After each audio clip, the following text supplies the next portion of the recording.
Welcome back. ہم بات کریں تحریک انصاف کے سربراہ عمران خان سے. عمران خان صاحب، آپ نے سوال سنا تھا، ایک صاحب نے پوچھا تھا کہ جو آپ مقدمہ لے کر گئے تھے اس کا کیا ہوا، اور ابھی ہمارے فیس بک پر محمود صاحب نے اس میں ایڈ یہ کیا ہے کہ اگر آپ نے یہ جواب پہلے دے چکے ہیں کہ ہم اس میں کچھ نہیں کر سکتے کیونکہ حکومت کے ہاتھ میں ہے، اگر آپ حکومت میں آئے تو کیا آپ ایکشن لیں گے اس کے اوپر؟ دیکھیں، میں آپ کو ایک اوور آل بات کرتا ہوں کہ جب آپ قانون کی بالادستی کہتے ہیں نا کہ قانون کی بالادستی ہوگی، اس کا مطلب کہ قانون کسی میں امتیاز نہیں کرے گا. جو جرم کرے گا اس کے خلاف قانون چلے گا. لیکن آج پاکستان کا مسئلہ سب سے بڑا کیا ہے؟ مجرم خود اوپر آفس بیررز ہیں، اوپر بڑے بڑے عہدوں پہ بیٹھے ہوئے ہیں، اور وہ کیسے قانون امپلیمنٹ کر سکتے ہیں؟ ان کو خوف ہے کہ اگر قانون اندھا ہو گیا، یعنی کہ کسی میں فرق نہیں کرے گا، امتیاز نہیں کرے گا، وہ خود پکڑے جائیں گے. اس لیے نہ یہ پولیس سسٹم کو چلنے دے رہے ہیں، نہ یہ عدالتوں کو چلنے دے رہے ہیں. جو آپ نے دیکھا سپریم کورٹ کی 18 ججمنٹس کے اوپر نہیں قانون ہو رہا، نہ نیب کو چلنے دے رہے ہیں. آپ کے سامنے ایف آئی آر کا کیا حال ہے، اپنے اپنے آدمی بٹھاتے ہیں تاکہ کنٹرول. اصل میں یہ چاہتے کیا ہیں کہ قانون عوام کے لیے ایک ہو اور ہمارے لیے دوسرا ہو. پاکستان میں قانون کی بالادستی چاہیے. یاد رکھنا، تحریک انصاف، انصاف کی تحریک، قانون کی بالادستی. آپ یاد رکھنا، یہ 1 پوائنٹ ہے جس سے پاکستان میں انقلاب آ جائے گا. اور دوسرا تعلیم. یہ 2 چیزوں پہ ہم زور لگا دیں. یہ اتنا طاقتور ملک ہے، یہ لوگ اتنے تکڑے ہیں، یہ خود اٹھ جائیں گے. صرف لیول پلینگ فیلڈ چاہیے. آج ان کو آزاد کرنا ہے انصاف دے کے. لیکن خان صاحب، وہ مقدمے کے حوالے سے سوال تھا. وہ تو میں آپ کو کہہ بیٹھا ہوں کہ وہ ہم نے اور بار بار کہہ بیٹھا ہوں کہ ہم نے، میرے پاس جو ثبوت ہے اسکاٹ لینڈ یارڈ کو دیے. اسکاٹ لینڈ یارڈ کو عدالت میں جانے کے لیے ان کو گواہ چاہیے. اب گواہ تھے پاکستان میں، نہ پچھلی گورنمنٹ نے اجازت دی، نہ اس گورنمنٹ نے اجازت دے رہی ہے اسکاٹ لینڈ یارڈ کو. اب ہم کیا کریں؟ ہم تو وہ کر سکتے تھے جو کر سکتے تھے. تو جب آپ حکومت میں آئیں گے تو آپ دے دیں گے اجازت ان کو؟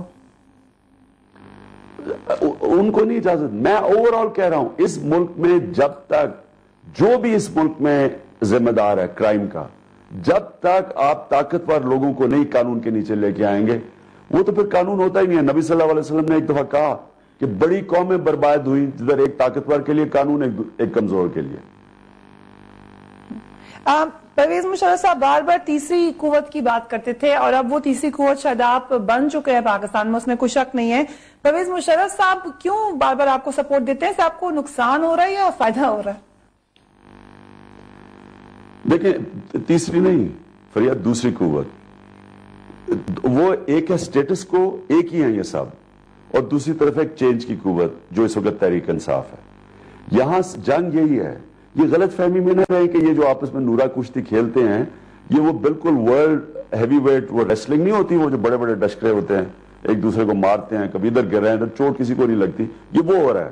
یہ اصل میں ایک حد تک جائیں گے. جو بابر اعوان کا بیان تھا 28 کے نون لیگ کے 28 اکتوبر کے جلسے کے بعد، جدھر شہباز شریف نے سوئس بینکس کی بات کی، انہوں نے کہا دیکھو ہمارے سوئس بینکس کی بات نہ کرو، ہمیں تمہارے ساری کرپشن کا پتہ ہے اور تمہارے سارے احساسوں کا پتہ ہے، اس لیے ایک حد تک جاؤ، اسے آگے نہ جانا، نورا کشتی کھیلتے رہو، سیریس نہ ہونا، کیونکہ ہم پھر تمہیں بھی چوٹ دے دیں گے. تو اس لیے ہم کہتے ہیں جنگ 2 پاورز میں ہے، ایک جو چینج چاہ رہے ہیں، ایک سٹیٹس کو ہے. کالز لیتے ہیں خان صاحب، کافی لوگ کالز کریں آپ کو، ساتھ میں بھی بہت سارے سوالات ہیں جو میں آپ کو بتاؤں گی. کلثوم صاحبہ کراچی سے کال کر رہی ہیں. السلام علیکم. سوال مختصر رکھیے گا پلیز. جی السلام علیکم. جی کوئی شک نہیں کہ ان سے ہمیں بڑی امید وابستہ ہیں، پر مجھے ان سے ہوپ ہے کہ میں چاہ رہی ہوں کنفرم کرنا کہ یہ ہماری جو سیٹ ہے نا، چاہے وزیر اعظم کی ہو چاہے صدر کی، اس میں ایک پرابلم ہے کہ وہاں پر جو آتا ہے اس کا جو ہے وہ مورل جو ہے وہ اور سٹیٹس جو ہے وہ تبدیل ہو جاتا ہے. تو امید ہے عمران خان صاحب کے ساتھ جو عوام کی اس وقت ہائی ہوپس اس وقت بن چکی ہیں، وہ اللہ کرے یہ پائے تکمیل تک پہنچیں، کیونکہ باتیں تو ہماری عوام بہت سن چکی ہے. اب ہمیں کچھ پریکٹیکلی کچھ چاہیے. Thank you very much. یہ ایک امید کا اظہار کیا خان صاحب. انہوں نے سوال میں آپ سے پوچھ لیتی ہوں. عبد الباسط صاحب کہہ رہے ہیں شیخ رشید احمد، ماروی میمن صاحبہ کب تحریک انصاف میں شامل ہو رہے ہیں؟ دیکھیں، یہ میں تو نہیں کہہ سکتا، یہ تو ہمارے ہاتھ میں نہیں، ان کے فیصلے ہیں. لیکن میں اس سوال کا جواب دیتا ہوں. دیکھیں، لوگ مایوس ہیں، بار بار دھوکے دیے گئے. میں جانتا ہوں لوگوں کو کہ اتنے